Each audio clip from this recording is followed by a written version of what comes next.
the underground scam that millions have followed. I'm watching Richie Rich. Richie Rich used to work for Prime. He's been driving like 10 plus years, whatever. You know, used to be a police officer, I believe. Been driving a long, long time. Me and his mind frame is totally different. All he did, he's another one of them old truck drivers, old veterans in the game. All they do is talk about leasing and trucking and all this other bullshit. All this other stuff. To me, in a financial game, you want to be able to predict what money you'll be able to make, okay? This is why I believe as a driver, as the older you get and better in a driver, you don't want to lease. You want less liabilities and you want to be able to predict what you're going to be able to make. That's why it pays to be on a dedicated account or an account similar to that, not leasing. Now he's talking about the lease drivers at Swift only paying like $1.50. Plus they don't give you no gas discount. Here's the deal. With that. This is the biggest scam in trucking. Think about it from a financial standpoint. In any company, you got to ask, how do they make their money? What's the risk? What's the liability? Where do their money come in from? These carriers, where do that come in from? The load. So it pay to do business at scale. And it doesn't pay to underbid. This trucking 101, every carrier bear the cost of operation. Every carrier. So whether it's a carrier that got 50 trucks, whether it's a carrier that got 100 trucks, whether it's a carrier that got 1,000 trucks, they all bear the cost of operating a trucking business. What do all these carriers want to do? What would you want to do if you was the CEO? You want contracted freight. Okay? You want lanes at a set rate. So you know how much money and how much truck, every truck. I know I've been with companies, they said they need every truck to get this amount of many miles. They already know that. Okay? They already know that in the game. They're not underbidding loads. What's happening? This is what I think is happening. Super Ego is the only person not double broken. What I think is happening is they're not running loads for $1.50. You don't make any money that way. Why would any carrier, once you understand the finance, you need to make money as a trucking company. It doesn't matter if you're Swift, Western Express, whether you're a big carrier, the carriers y'all niggas don't like, it doesn't matter the carrier. Take your personal feelings out of it. Don't matter the fucking carrier. They all need to make money. Think about it. They got an office full of dispatchers. They got an office full of fucking recruiters. They got to pay recruiters, dispatchers, maintenance people. I mean, where they getting all that money from, bro? To pay a staff of 50 people. Well, I know Swift, US Express, JB Hunt got way more than that. But I'm just saying in general. So you not only need to make money to make money to pay these people, but you got to make a profit too. How they doing this at scale? They're doing it at scale. They're not running loads for $1.50, bro. You cannot tell me that Warner, JB Hunt, Schneider, Super Ego, even companies like Super Ego, bro, they're not stupid. They need to make money. They need to scale their business. That's the number one thing. You need to scale. Scale. That's what Super Ego. That's what I realized Super Ego got down pack. Super Ego has scaled their business to like 300 drivers. Remind you, if there's companies out here with 50 trucks making it, how much do you think a company making that got 300 trucks? They're making money on top of money. Meaning they can afford a tow bill. Meaning, this is what I mean. They're insulated by so much income coming in, they can afford to pay a tow bill and not go bankrupt. See what I'm saying? You need capital on hand. You need probably like 5 or 10 stacks on hand. The bigger the carrier, the more you just need 5 or 10 stacks on hand at all times. That's what I calculate. At least 10 stacks on hand.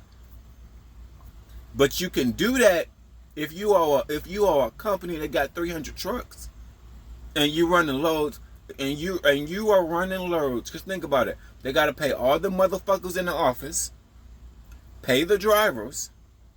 Remember, companies with 50 trucks is doing this. Now, what do you think a company with 300 trucks? You need to get to a dedicated lane. It does not pay. You know, so many truckers, so many people looking at it with their personal feelings. Oh, I hate Swift. Oh, I hate JB. It's not about the fucking name brand of the fucking company. They all need to make money. And they all need to have money on hand. Okay? I ain't been trucking that long. It's a matter of time before you get a flat tire. If you don't get a flat tire, you're just lucky. But guess what? You need to have money on hand for if that nigga get a flat tire. Oil change. DOT inspections, that annual inspections. I mean, so much. Tow bill. Trucking come with an abundance of cost that every carrier takes on. So why would you want to underbid? You need to have money on hand. And you don't need to underbid. And then think about, we are carrying products. We are carrying products. 20,000 to 10,000 to 40,000 worth of product. I know it maybe more, maybe less, but I'm just saying roughly. So if you're carrying a product that weighs 20,000 to 40,000, shit, that's a lot of damn product. That's a lot of damn product. That's all I can say. That's a lot. A lot of damn product, man. A lot of damn product. And all I can say about that is, you want to get to a dedicated. What they're doing is, what I think Schneider was doing. Because it's like, no, why would a company as big as Schneider? Think about it. If you're the CEO of Schneider, or it doesn't matter, Swift, or whatever, you're not running these loads for $1.50. You will go bankrupt.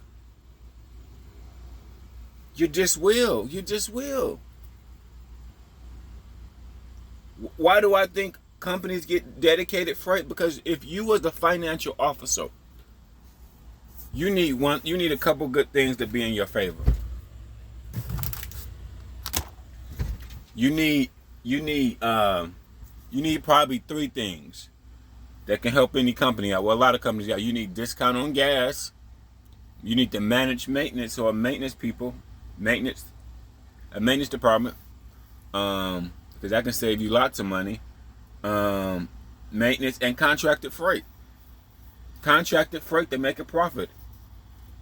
Everything goes. Now you just need truck to run. Now you just need motherfuckers to run.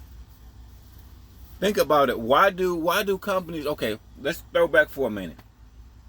Ask yourself this question: why, when I went to Hirschback orientation, they gave people $1,000 in orientation? You think they just giving away free money? You think Hirschback just giving you free money? No. I'm gonna tell you what Hirschback probably got. They got contracted freight.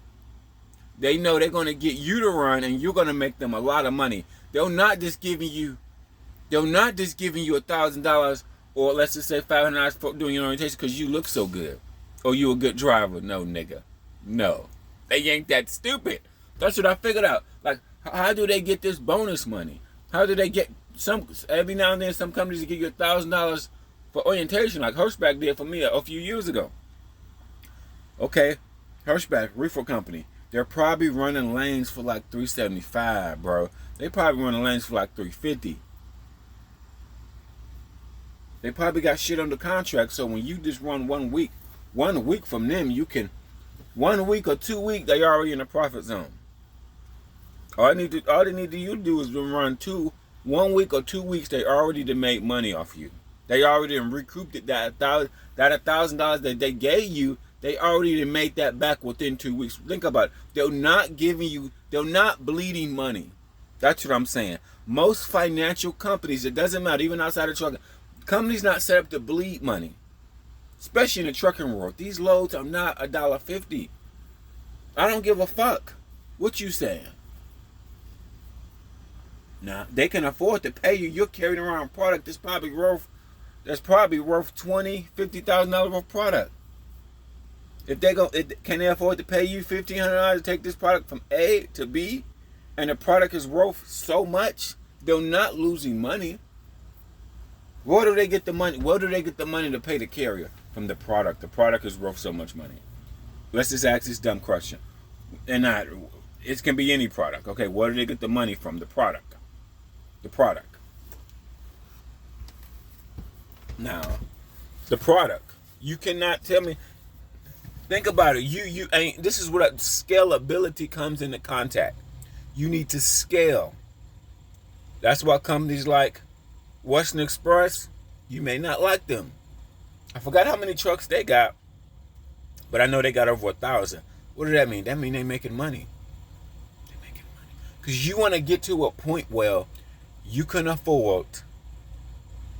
This is worst case scenario. You want to get to a point where you can afford to pay for a tow bill and your company don't go bankrupt. Because at worst case scenario, your driver get their shit towed, they quit and say fuck you, and now your shit get towed. Okay, and you got maintenance.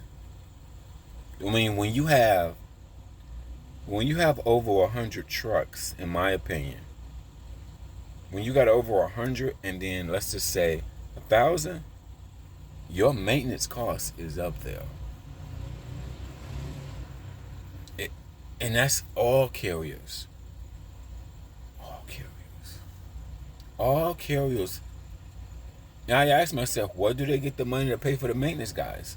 They got to pay for the maintenance guys. Let's just say they got 3 maintenance people. Most mega carriers got more than that. They got a whole maintenance department. Let's just say 4 or 5 guys. They got dispatchers of 5 people. They may got 2 people in safety and an accountant or whatever. Whoop-de-whoop. So they got a staff. A small company may have a staff of 20. A mega carrier may, I don't even know how many. Staff wise, like JB Hunt, staff wise, got over 100 people in staff, but they have so many accounts. Scalability, scaling. This is where the most important thing is at scale. Remember, you gotta be able to afford for. You always have to have in mind a repair. What company I was with, and I hardly had any repairs, and I was with them for months, so I know they made money. I was with a guy. I was with him for months, and all he had was a tire leak, and we got the tire leak done. That was after 3 or 4 months. And I was with Western Express, not US Express, and all I had mechanically wrong with them after months of driving. So that means they was in the profit. They should have been. They was in the, because I didn't have no repairs. No, and I worked both of these OTO companies, meaning I worked every day for them. So they was hell of in the profit. If your truck run 3 months with only a flat tire,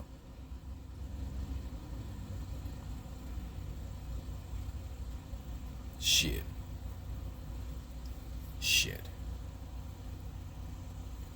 My biggest thing is that and I just hate how companies do drivers well. You don't see how much the load pay until you get there with them. Like sometimes prime guys complaining. Oh, US CR, not CR England. Super Ego guys complaining. SFI guys complaining. They don't see how much the load pay. Oh man, the loads don't pay shit. They double brokering, bro. You cannot tell me. Think about that, man, from a financial standpoint. And it doesn't matter the carrier. Companies like Super Ego are doing business at scale. Let's just go with my role play. Let's just say they getting loads for $250 to $350. And let's just go with that role play. Let's just say that's the going rate for them. And let's just say they got 300 trucks.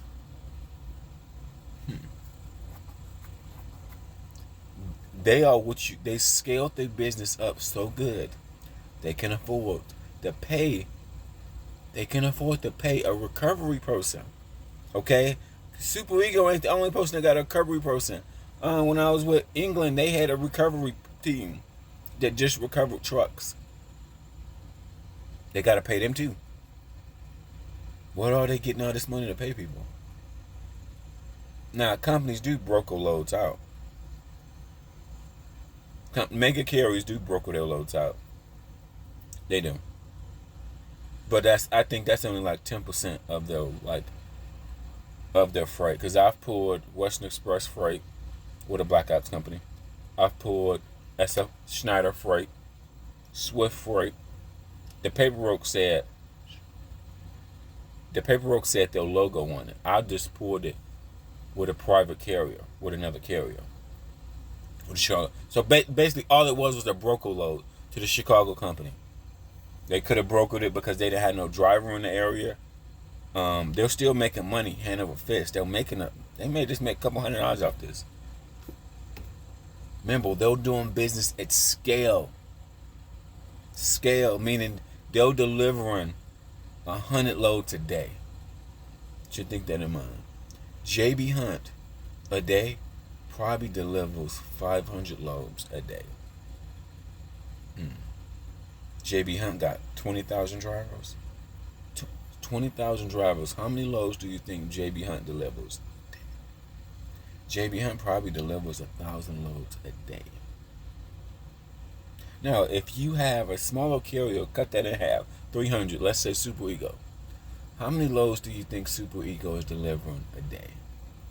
Or within 48, let's just say 48 hours. 48 hours, Super Ego is probably delivering at least 50 loads. I'm going to say, think about that. I may be wrong.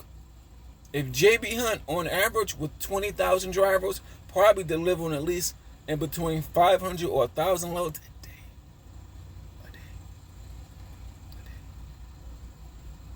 If you are a small carrier, think about it. They're doing business at scale. You have to do business at scale. Not only companies like JB Hunt, they have an additional cost because they have to buy equipment, intermobiles, all that other shit. That cost, even at a discount. Even at a fucking discount. JB Hunt make like $1 million a day. Damn. I looked it up. I was at a Love's and the guy Google searched it. He said JB Hunt made like $1 million a day.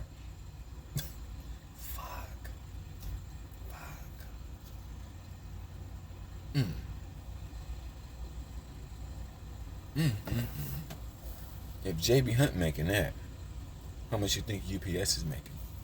How much you think FedEx is making? They up there too. How much? It's up there. Ooh.